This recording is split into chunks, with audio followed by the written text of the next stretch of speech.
La prière. S'il y a quelque chose de commun chez tout croyant du monde entier, c'est bien la prière. Que vous soyez pratiquant de l'hindouisme, du judaïsme, du bouddhisme, du christianisme ou de l'islam et j'en passe, vous adressez sans aucun doute des prières aux différentes divinités qui régissent ces religions ou croyances. Dans cet article, nous allons nous intéresser à la religion chrétienne. À cet effet, nous nous préoccuperons en particulier de la prière chez les chrétiens. Alors, nous aimerions savoir ce qu'est la prière dans le milieu chrétien. Comment les chrétiens prient-ils? Comment est-ce que les chrétiens doivent-ils prier ou encore c'est quoi la vraie prière? Un acte oral subjectif et atemporel. Selon les observations et les témoignages de plusieurs chrétiens, la prière est un acte oral qui consiste à s'adresser à Elohim, Dieu, selon la préoccupation de tout un chacun. Elle a d'abord une nature subjective. Pour certains chrétiens, la prière est un dialogue essentiellement verbal entre Elohim Tout-Puissant et une personne et doit se faire à des heures et à des endroits bien précis. Pour d'autres, elle renvoie certes à un dialogue avec Elohim, Dieu, mais le facteur temps, moment et lieu n'exerce aucune influence sur elle.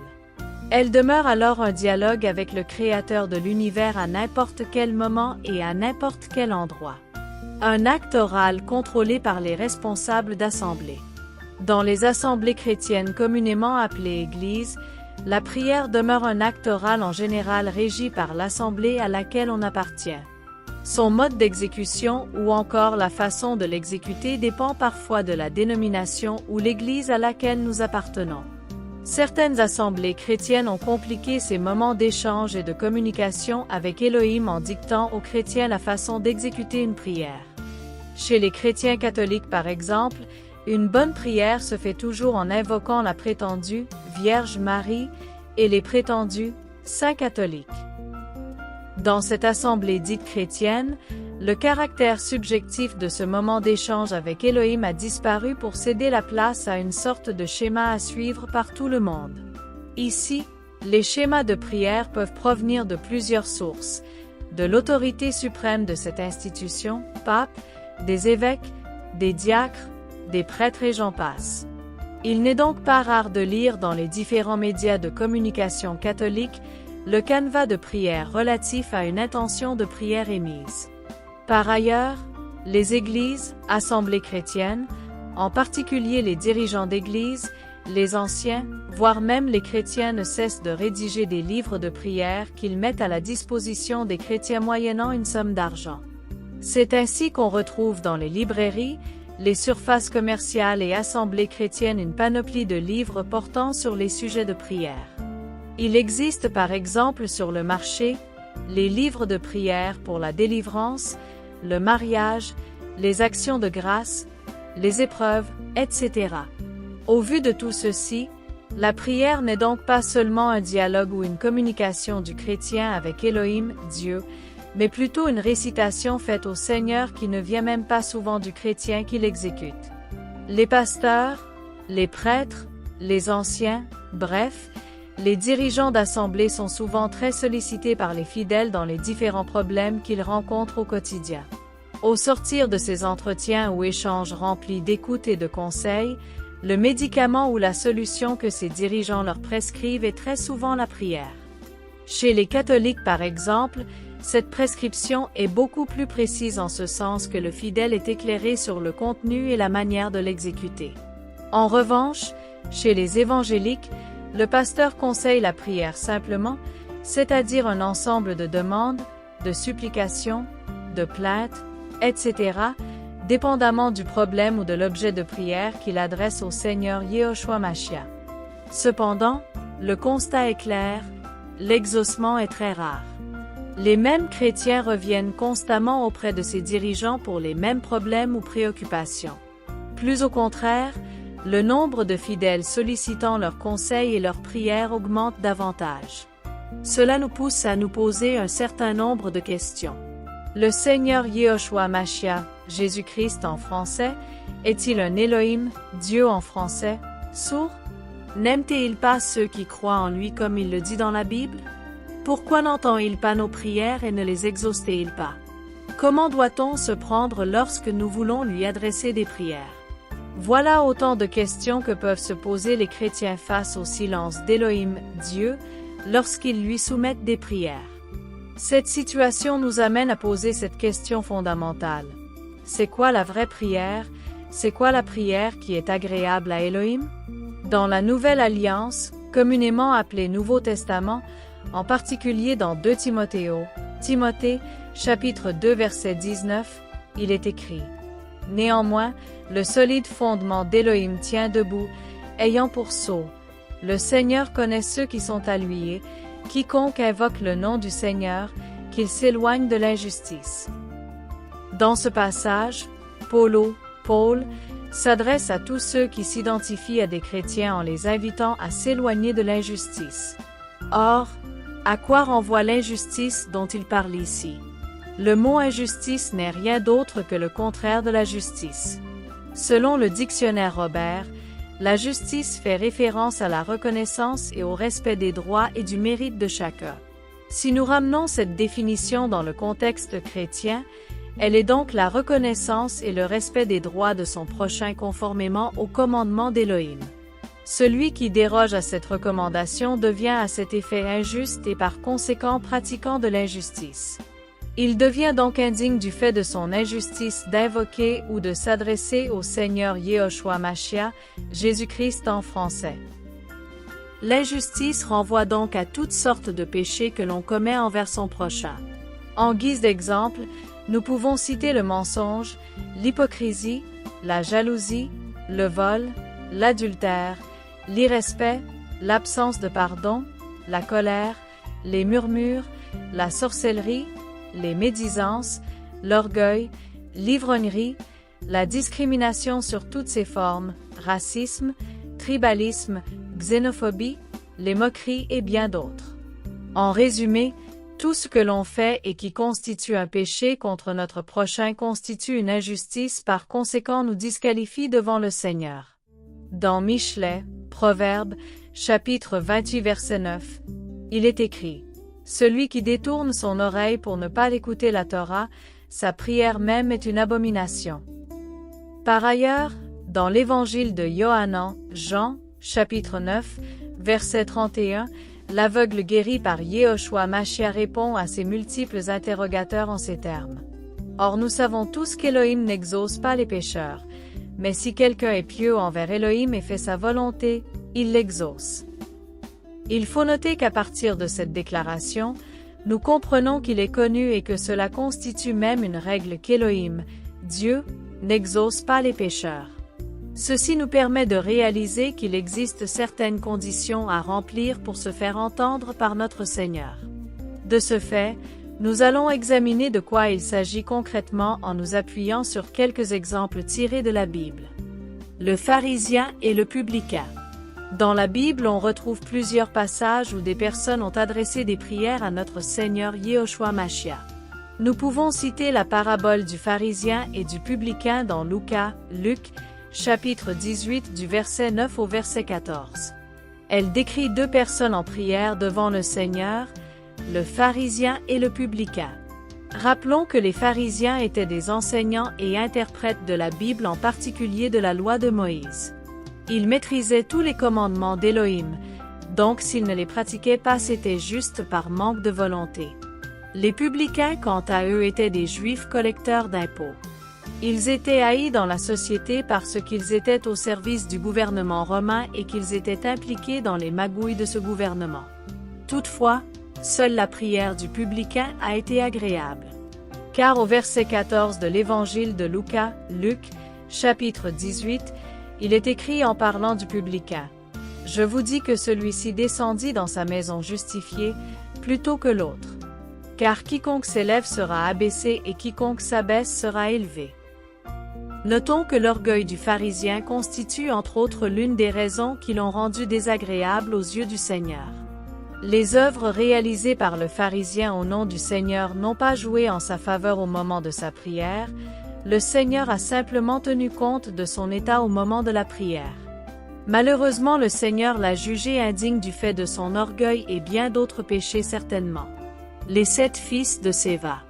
Un autre exemple toujours dans la Bible est celui des 7 fils de Séva, un grand prêtre exorciste qui opérait à Éphèse. Il s'agit en fait de certains Juifs qui, ayant vu les miracles que l'apôtre Paul, accomplissait au nom de notre Seigneur Yehoshua Mashiach, Jésus-Christ, ont également tenté de l'imiter, en croyant que c'était juste un jeu. Ils ont donc décidé d'exorciser certains malades au nom de Yehoshua Mashiach comme le faisait habituellement Paulo. La réaction a plutôt été contraire à celle espérée, car ils ont été plutôt battus par l'homme en qui était l'esprit mauvais tel que nous pouvons le lire dans les Actes des Apôtres, chapitre 19 versets 13 à 17.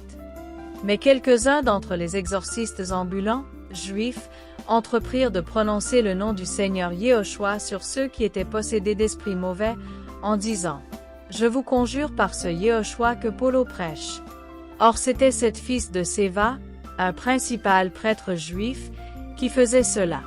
Mais l'esprit mauvais répondant leur dit, « Je connais Yehoshua et je connais Paulo. Mais vous, qui êtes-vous? » Et l'homme en qui était l'esprit mauvais sautant sur eux, les maîtrisa l'un après l'autre avec une telle force qu'ils s'enfuirent de cette maison, nus et blessés. Et cela fut connu de tous ceux qui habitaient à Éphèse. Tant juifs que grecs, et une terreur tomba sur eux tous et le nom du Seigneur Yehoshua était magnifié. L'apôtre Paul. Nous sommes tous au fait des œuvres accomplies par Paul, dans sa marche avec et pour le Seigneur Yehoshua. Il a eu une relation très étroite avec le Seigneur et à travers lui, le Seigneur a réalisé de grandes choses. Cette proximité avec le Seigneur était si palpable au point où il déclare dans son épître aux Galates, chapitre 2 verset 20, « Et je suis crucifié avec Mashiach. Et si je vis, ce n'est plus moi qui vis, mais c'est Mashiach qui vit en moi. Si je vis maintenant dans la foi au Fils d'Élohim qui m'a aimé et qui s'est livré lui-même en ma faveur. » Ses prières étaient généralement agréables devant le Seigneur. En analysant de plus près les 2 exemples de prières décrits plus haut, nous constatons qu'il y a 2 catégories de personnes qui ont été mentionnées. D'une part, nous avons ceux qui ont été exaucés, à savoir le publicain et Paulo. Ce qui les caractérise est la relation qu'ils avaient avec le Seigneur. Le passage cité décrit le publicain comme un homme imparfait, ayant plein de défauts, mais qui se jette aux pieds du Seigneur pour reconnaître ses faiblesses en signe d'humilité. Par ailleurs, Paulo dans le passage de Galates apparaît comme un évangélisateur connu par le Seigneur, les hommes et même les démons. Rappelons que c'est un homme qui a tellement pris plaisir à se laisser émonder par le Seigneur au point de se faire appeler l'esclave de Yehoshua Mashiach tel qu'on peut le lire du début de son épître aux Romains. D'autre part, nous avons le pharisien et les fils de Séva qui ont été jugés indignes aux yeux du Seigneur.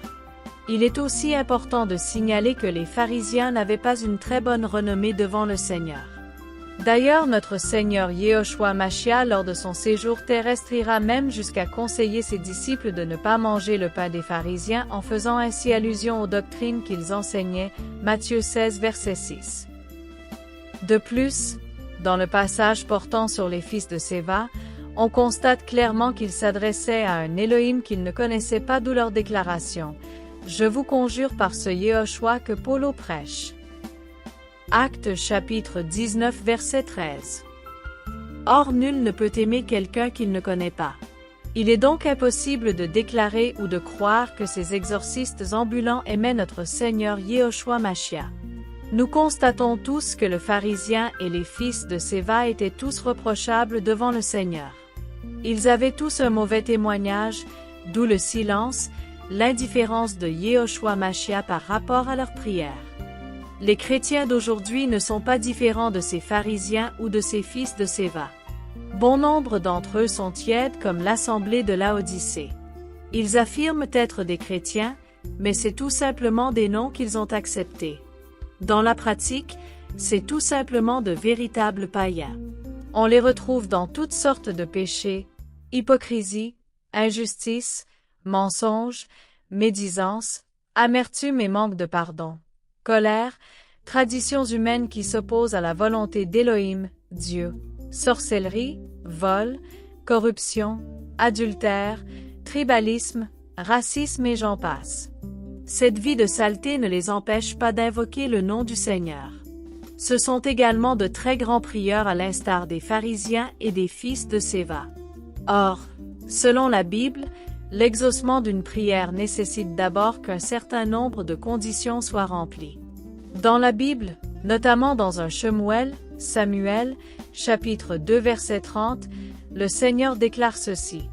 C'est pourquoi, déclaration de Yahweh, l'Élohim d'Israël, j'avais parlé en disant que ta maison et la maison de ton père marcheraient devant moi pour toujours. Mais maintenant, déclaration de Yahweh, loin de moi cela. Car j'honorerai ceux qui m'honorent, et ceux qui me méprisent seront insignifiants. Par ailleurs, dans le livre de 2 Chroniques, chapitre 16 verset 9, il est aussi écrit « Car les yeux de Yahweh parcourent toute la terre, pour soutenir ceux dont le cœur est tout entier à lui. » Dans le même ordre d'idées, le roi Salomon, le roi doué de sagesse tel qu'il n'y en a pas encore eu depuis l'histoire de l'humanité dans Michelet, Proverbes, chapitre 28, verset 9 déclare ceci. Celui qui détourne son oreille pour ne pas écouter la Torah, sa prière même est une abomination. Plus tard, l'apôtre Jean, sera plus explicite au sujet de la prière. Dans Jean, chapitre 9, verset 31, il est écrit « Or nous savons qu'Élohim n'exauce pas les pécheurs, mais si quelqu'un est pieux envers Élohim et fait sa volonté, il l'exauce. » Ces différents passages nous permettent de déconstruire certains mythes qui ont cours dans le milieu chrétien. Élohim n'est qu'amour. Élohim écoute et exauce tout le monde. La prière est simplement un dialogue oral avec Élohim. Mais non, nous sommes bien très loin de la réalité. Chrétiens, ne nous trompons plus, ne soyons plus des ignorants, car l'ignorance mène à la destruction comme il est écrit dans le livre du prophète Osée, chapitre 4, verset 6. Mon peuple est détruit, faute de connaissance. Or, à travers les passages cités plus haut, nous constatons que certaines conditions doivent être remplies pour être agréables devant le Seigneur ou être exaucées par notre Seigneur Yahushua Mashiach, Jésus-Christ en français. Une vie de péché, une vie d'injustice nous éloigne de l'exaucement de notre Seigneur Yahushua Mashiach. Toutes ces choses ou comportements entravent l'écoute de nos différentes prières. La vraie prière est donc loin d'être des supplications, des demandes ou encore d'un dialogue, d'une conversation, d'un échange avec Élohim, Dieu. La vraie prière, c'est la crainte du Seigneur, c'est la bonne relation que nous gardons avec notre Seigneur Yahushua Mashiach, c'est notre amitié avec lui, c'est notre marche dans la sanctification. Dans l'évangile de Matthieu, chapitre 6 verset 33, le Seigneur reconnaît cela en ces termes. Mais cherchez premièrement le royaume d'Élohim et sa justice et toutes ces choses vous seront ajoutées. En définitive, il est important de comprendre que pour être agréable au Seigneur, pour être exaucé par lui, il ne suffit pas de multiplier des demandes ou des supplications. Il est plutôt crucial de rechercher d'abord là où se trouve sa volonté, de la faire et il nous ajoutera toute autre chose. Car notre Élohim, Dieu, n'est pas un être humain pour mentir. Il demeure fidèle à sa parole et s'assure toujours qu'elle s'accomplisse. Il nous a donné toutes les cartes, il nous revient donc de mener notre jeu. À travers les prophètes, les apôtres, ses disciples et lui-même, il nous a donné, enseigné, montré, dévoilé, etc., les clés de l'exaucement. La balle est donc dans le camp de chaque chrétien, c'est à nous de jouer.